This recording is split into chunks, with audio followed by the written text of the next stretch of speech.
The day after our quiet, imperfect, beautiful wedding night, something between us shifted, so gently that even silence felt different. When I walked into the living room, he was sitting on the floor, his hair messy, wearing a simple black t-shirt, reading the recipe for pancakes as if he were studying for an exam.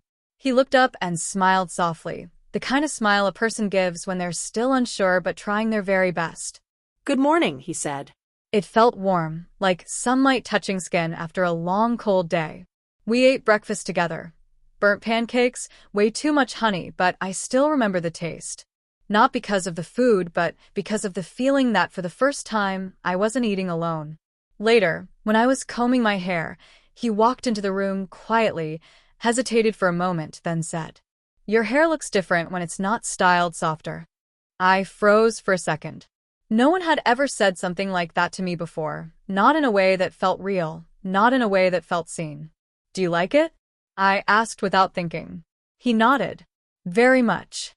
The rest of the week felt like discovering a person I had always passed by, but never really noticed. Little things started meaning everything. The way he opened the car door for me. The way he pulled the blanket over me when I fell asleep on the couch. The way he whispered, "Careful," every time I stepped on something small. And slowly, very slowly, I started waiting for his voice, his footsteps, his presence. One night, we were sitting on the balcony, the city lights flickering below like tiny fireflies. I was wrapped in a blanket, and he was sipping tea beside me. We weren't talking, just existing together.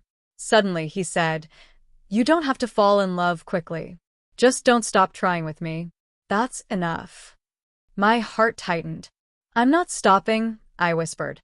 He looked at me with those calm, steady eyes, and for the second time, his fingers laced with mine, this time not softly, but with certainty. That night wasn't about passion. It wasn't about fire. It was about learning to sit beside someone without feeling scared. Learning to breathe again. Learning that love doesn't always come like lightning.